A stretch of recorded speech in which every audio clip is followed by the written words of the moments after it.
Welcome to r/RedditRevenge. This is a story of someone getting back at someone with revenge after being wronged. Thank you, friends, for subscribing to the channel and for so many likes. The first story, Old Crotchety Bee is Rude. I do not round up her kids' receipts like I usually would with other guests. The second story, Telecommunications Company withdrew money from my father's account, so I complained to the FCC, and the company returned the money. The third story, Tourists steal my perfect seat for photos on a boat. I deliberately ruin all their photos of the most iconic site in London. And the first story is, just 3 short? Aw, too bad. Maybe if your grandmother was nice, I would have been too. So I'm currently employed at Chuck E. Cheese, working as a cashier that bounces back and forth between registers and the merch counter. You know, where kids get to pick their prizes and such. It is rather ironic because, truth be told, I really do not like children. At all. Oh well, it's just what you make of it. That, and it's a job for the meantime. One day, we were just beyond busy, with only 2 registers and only 1 person alone at merch. I decided to jump in and help my fellow coworker because it was just obvious she needed someone to help her. This one dad wanted to get a prize that his daughter wanted, but was just a wee bit short, but I mentioned that he could pay the rest of it with cash. I had told him I could help him at my register. As he was following me, I noticed that this older lady had got out of line to follow him to my register. When his transaction was completed, I had every intention of going back to the merch counter to help my coworker, since the line was still long. As I was about to step away, the older lady that was behind the guy slammed her purse down on the counter and just scowled at me as if she knew I was going to walk away. Okay, I thought, this is no big deal. I'll just help her and be done with it. When I was hired, I was told that I had to suggestive sell because it helps bring in more money, so that's what I did, even though I honestly do not like to do it. There's this promotional deal going on that prints out this long receipt, and I have to explain what it is to every guest that completes a transaction. No matter how big or small the purchase. No big deal, even though it is a mouthful. I guess she felt like I was trying to dismiss her or something, and when I read her back what she ordered, she said in the most snottiest tone, "And I want a coffee fresh, and while you bring me my fresh coffee, I'll be speaking with your manager." Takes a look at my name tag lanyard. Talkie goes roar. Now mind you, since coffee is not exactly a highly ordered item, the coffee is just in one of those hot water dispensers, so it stays warm and hot all day, and it's made as soon as we open, so at 9 a.m. This all happened around 5 p.m. Honestly, I did not think I did anything wrong, so I was not upset or even remotely fazed. I bring her out her fresh coffee, and as she had said, she was talking to my manager. I hand her the coffee and she scowls at me once more and says, "See, I'm talking to your manager like I said I would." With a stoic face, I reply, "I'm sorry, obviously not sincere." She retorts with, "That's not sincere enough." Once again, with stoic face unwavering, I reply with, "I'm sorry." Her scowl just intensifies, and she goes back to talking to my manager and says to him, "She's only apologizing because you're here. I come here all the time, and I have never had anyone treat me with such disrespect and carry such a bad attitude." My manager turns to me and just tells me to take 5 in the break room. No big deal. I'm still not even remotely fazed or upset. Later, he pulls me aside and tells me, "She's complained about everyone here, so to be honest with you, I just wanted you off the floor so it looks like I'm doing something about it. I'm not even mad at or upset with you." I just smile at him and tell him I'm going back to merch. Side note. Now, I'm usually generous enough to round up on a receipt that has like 1 ticket on it to 10, because the lowest price you can get is in the 10-ticket bin. Besides, I think it's so disheartening to tell a kid that they cannot get a prize because they only have like 3 tickets. Also, the managers do not really mind when we do that. 2 hours pass by, and as I'm stocking the merch counter, I see that the old crotchety lady is back with her grandson to pick out a prize. However, they were looking at the other case and did not even acknowledge that they needed help. I was done filling 1 bin. I turn around and this one kid who is barely tall enough to see over the counter hands me his receipt, and he has 2 tickets, which he then tells me that he wants stickers, and he even threw in a please. Honestly, it's such a rarity for kids nowadays to have and know manners that it just always makes me smile whenever a kid can use it. Just as I was about to hand him his stickers and send him on his merry little way, the old lady was like, "I know you saw me standing there. That little boy was behind me." I gave her this flabbergasted look because honestly, I did not know what to say or do because it was just a super quick transition. I gave the kid my most apologetic look and told him that I would be with him in just 1 second. As I was walking toward her and her grandson, she yells, "Do you want me to talk to your manager again?" I just sigh and asked the little boy what he wanted, and he insisted that he get a lollipop, which can be bought using tickets. She just throws his receipts at me. And I look at them and instead of rounding up, I just add them just the way they are. Oh, would you look at that? He's just 3 tickets shy of getting his coveted lollipop. Sorry, kid, you don't have enough for your lollipop. Can't you just give it to him? She screams at me. Sorry, I can't do that. It's against company policy. Maybe next time he'll win enough to get it, I reply with my biggest smile. She is fuming as her kid flops on his back on the floor and throws a huge temper tantrum. She snatches the receipts out of my hand and literally drags her grandson out of the store. But before she leaves, I yell, "Have a magical day!"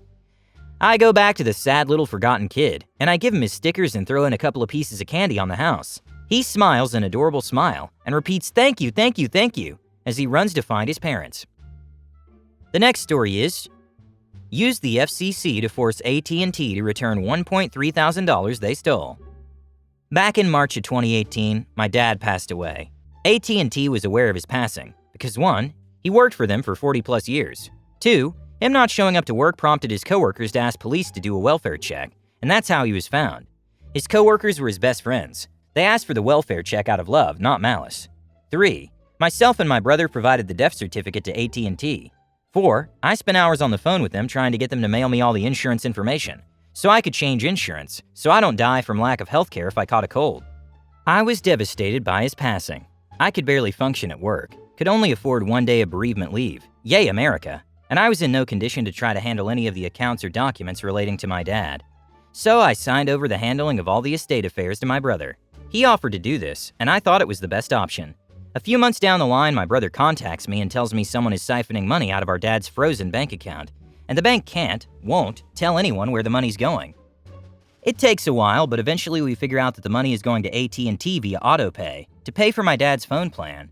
Nobody was using his phone or his plan after he passed.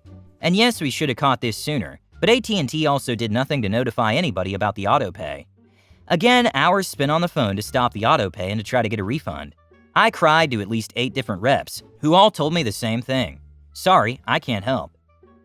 I'm not blaming the reps, I'm blaming the higher-ups who think this is acceptable to put into their script as a response to them taking money out of a dead man's account for a service no one is using.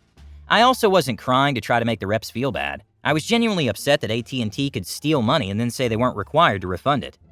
Again, I was in a bad state of mind and this wasn't helping, so multiple family members were telling me to just let it go. So I stopped calling AT&T to try to get them to fix their mistake, but I never forgot and I never forgave them. Fast forward to just a few months ago. While doing 1 a.m. web surfing, I saw a post on Reddit mentioning the FCC. One quick search and I understood that this was a government entity meant to call these companies out and force them to return what they stole. I sent in a complaint right then and there. After going to sleep and waking up, the FCC had already forwarded my complaint to AT&T. It took only a few hours for this government entity to determine that AT&T effed up. Did that mean AT&T was going to make it easy to actually correct their mistake? Heck no. It merely triggered a very long email thread where they 1, asked for the death certificate that they had already gotten, 2, ignored my questions asking why they didn't have the death certificate, and why wouldn't a cremation notice also count for telling them my dad had passed. 3, the president working my case went on vacation while they were handling this, and their lackey, also a president, was no help. I made sure that the FCC was aware of every ignored question and all the runaround AT&T was putting me through, and AT&T was not happy about it. Once AT&T finally admitted that yes, my dad had indeed passed away and nobody was using his account, they offered to refund the money to my dad's bank account or his AT&T account. Both accounts were long since closed, since it took so long for me to find some way to force AT&T to give back what they stole. So the only way AT&T could give the money to me was to send a prepaid card. The card would be in my dad's name, so it would be limited in what I could do with it, i.e. can't withdraw the money directly from it, had to be used to purchase or pay for things, etc. They told me to expect the card in 14 business days. I waited 20 business days. I knew the December-January holidays would slow things down, but I felt I had waited long enough at that point. AT&T's response to the card not showing up was to tell me to call this number and track it down. I didn't do that, but miraculously the card did arrive the same day I complained to the FCC about the card not showing up. And those same family members that told me to let it go in the first place, they were very happy for me. They even encouraged me to actually spend the money on myself, which is something I don't really do.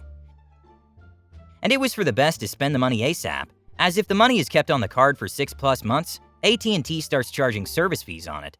So in conclusion, businesses may be considered people, but they aren't entitled to your forgiveness. And people make mistakes, so make sure they don't mistakenly screw you over. The last story is, steal my seat, enjoy taking photos of the back of my head. I'm currently on a backpacking trip around Europe, and I've been hanging out in London the past week and a half. I know I can't really complain about tourists because, well, I am one, but I at least try to be considerate. I don't push in, I always use my manners, I'm mindful of others trying to take photos and displays and so on. But unfortunately, I've found that a lot of others don't seem to extend the same courtesy. It's fine, I'm usually pretty annoyed when someone shoves me out of the way, or stands in front of me when I have my camera out, but there's bigger problems out there to get worked up over. Today though, something happened that really rubbed me up the wrong way. I just hopped on a tour boat up the Thames. I'd been waiting patiently in line about 30 minutes, because I wanted to grab a decent seat, and as luck would have it, I managed to snag a premium spot on the upper deck of the boat, right next to the railing. Fantastic spot for photos. Here's where things get SH. The tour guide pointed out a particularly interesting sight on the opposite side of the boat, so I quickly jumped up in the aisle to take some photos. No less than 10 seconds later, two girls pushed past me, and much to my disgust, take my seat in the seat adjacent to it, ruining my view. As mentioned before, normally I just sigh and let it go, but after spending several days being just generally pushed around and mildly irritated by other disrespectful tourists, I was feeling particularly vindictive. I sat back down in the same row, now towards the aisle, and began plotting my revenge. Fortunately, I didn't have to wait long. One of the next stops was Tower Bridge, and the guide mentioned that we would be swinging the boat around so that we could get some nice shots on the right-hand side. We were seated on the left. Just in my peripheral, I saw them take out their phones in preparation for photos, and as we began to turn, I put my plan into action. Using all my knowledge and pent-up frustration acquired over the last few days, I stood up very obnoxiously, blocked the row, and therefore their view, and began taking photos. I began standing in different ways and using angles I didn't even need. If their cameras pointed there, I was a step ahead, ruining every photo I possibly could. My photos weren't even that good, but at this point I didn't care. If I was ruining their view even a fraction of what they did mine, I was content. For about half a minute, I was running on pure, unadulterated spite and nothing else. I've been having a blast so far, but I've been really mindful of my behavior because I know how SH I feel when people do stuff like this to me. And seeing it happen so much, I've desperately tried not to fit that stereotype. I still don't know if it worked, but they moved seats almost immediately after we pulled into the pier. I'd call that a success. I hope you love these stories. Don't forget to subscribe if you want to know when the new videos come out.